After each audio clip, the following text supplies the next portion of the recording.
Dr. Harini, let's talk about an incident that actually happened yesterday.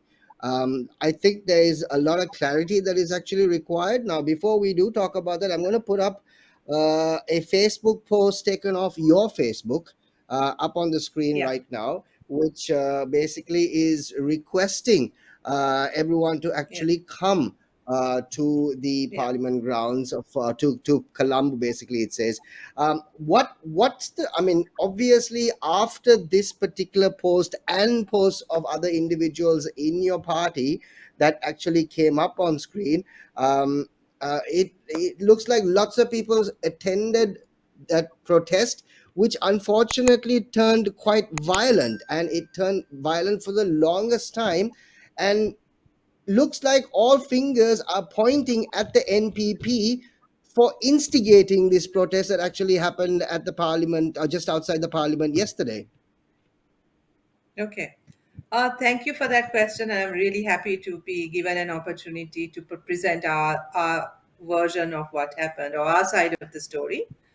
Um, what happened was that we have been discussing for a while that uh, ultimately the resolution to the crisis, the political crisis that the country is facing at this point, will have to be addressed by the parliament, right? Parliament will have to act, right?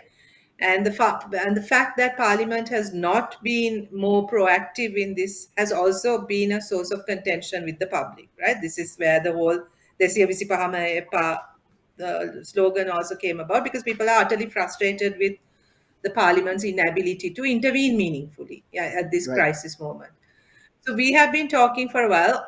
I mean, for one thing, the composition of the current parliament is completely out of step with what's going on outside, right? There's a two-thirds majority held by the Podujana Peramuna, which makes it very difficult for any kind of progressive action to be taken in parliament, right? So leaving that aside, we still feel that parliament has a huge role to play.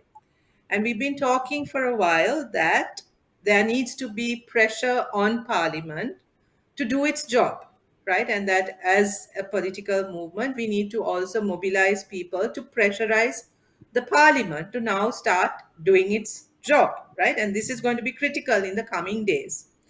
So we were there from morning. We had organized protests around the country, including in several parts of Colombo, demanding the resignation of Gotabaya and Ranil Wickramasinghe, and also building up a movement to pressurize parliamentarians to take necessary action, because by that time it had been declared that tomorrow, 15th, Parliament was supposed to convene, right?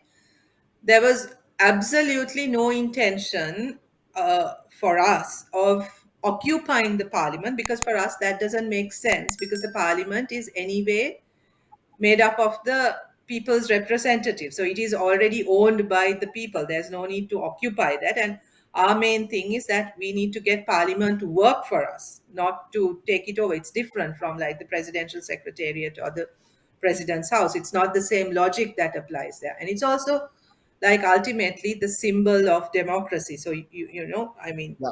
that needs to be protected. So that Right. our protest was outside Parliament, at the Parliament roundabout, right? And we had been there from morning, and it was a very peaceful protest. All that we were doing was slogans, and we were on either side of the Parliament Road and across the barrier. There was no problem. We were there from 10 o'clock. I was there from about 10 o'clock myself. Uh, I had left because I had another meeting. So this is hearsay, right? So I was not an eyewitness to this, because I was not there when all of this happened, because I left by about 4:30. Uh, Lots of people had well anyway, since morning people had started coming, right? People around Colombo from various, they're from Kottawa, from Kaduvela, from all kinds of places. People were coming. The crowd was growing. It was still very peaceful. When I left, there was no problem at all. But around 5:36, there were more people arriving, and more people And the later it got, the more confrontational it became, right? Where then people started really pushing against the barriers, barriers. right?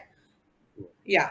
Um, we the people who were part of the NPP who were there did try to control that and to say, look, this is not what needs to happen right now. Let's not do this. And they did try to control what happened, but it was just not possible, right? It was just not possible. And at some point, our people withdrew to the back, right? Because it was becoming quite dangerous. There were several groups there. We don't, I'm not, I mean, I'm not sure who was managing them or who was instructing them on what to do. But it became quite confrontational, and it became something that we also failed to control, right?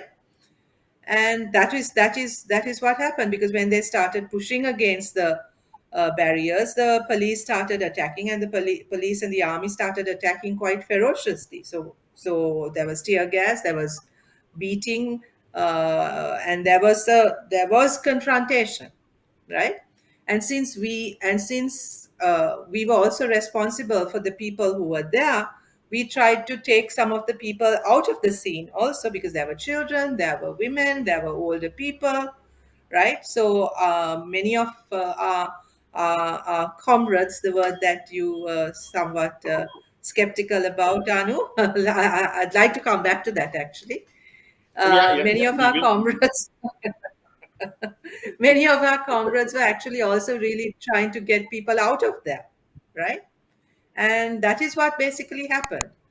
So it's not that we intended or we had any intention of occupying the parliament or breaking through the barrier. We did, and we wanted to, and we did organize a protest at that site.